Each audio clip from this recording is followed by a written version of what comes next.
एक गौरव है। जब मकान का मुहूर्त हो, दुकान का मुहूर्त हो, दीपावली का पूजन हो, कोई विशेष फंक्शन हमारे यहां होता है, तो दरवाजे पर स्वस्तिक सिंदूर का बनाया जाता है। घृत में घोलकर, गाय के घी में उसको घोलकर स्वस्तिक बनाया जाता है। क्यों? क्योंकि वहां यम के दूत की भी दृष्टि नहीं पड़ती, उस पर किसी की नजर नहीं पड़ती है। सिंदूर की इतनी महत्वता, नारी क्यों सिंदूर लगाती है अपनी मांग में? सिंदूर की महत्वता नारी के जीवन में क्यों होती है? उसका कारण केवल इतना सा होता है कि उसके मस्तक पर अगर सिंदूर है तो किसी की दृष्टिता उस पर ना पड़े, किसी की कुदृष्टि उस पर ना पड़े, और नारी का अखंड सौभाग्य उसके जीवन में रहे, अखंड सौभाग्य।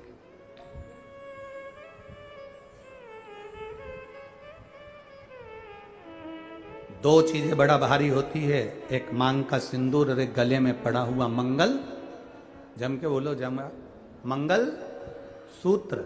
मंगल सूत्र को अगर आप देखोगे तो मंगल सूत्र में काला दाना, फिर पीला दाना, सोने का दाना, ठीक है? काला दाना फिर सोने का दाना। मंगल सूत्र में सोने ही सोने का दाना नहीं होता, मंगल सूत्र में काला दाना और सोने का दाना होता है। आखिरी में एक पेंडिल होता है। मंगल सूत्र हमारे को, स्त्री को जब शादी का समय होता है, उसका पति उसके गले में जो मंगल सूत्र पहनाता है, उस मंगल सूत्र में काला, पीला, काला फिर सोने का, काला फिर सोने का दाना, फिर पेंडिल होता है। वो मंगल सूत्र शादी के मंडप में पति पत्नी को क्यों पहनाता है, उसका एक कारण होता है।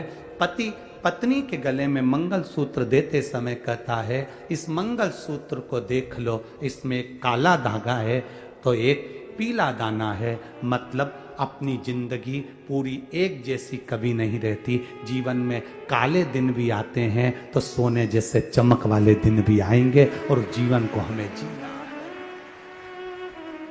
अच्छे दिन आएंगे, बुरे दिन आएंगे। काले अगर मोती पड़े हैं तो सोने का मोती भी पड़ा है।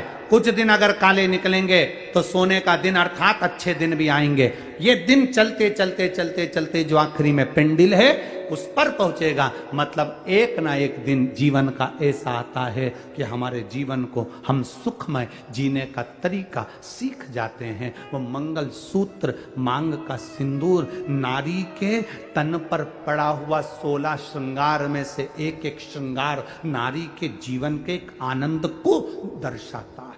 आनंद, वो एक आनंदता का प्रदान करता है।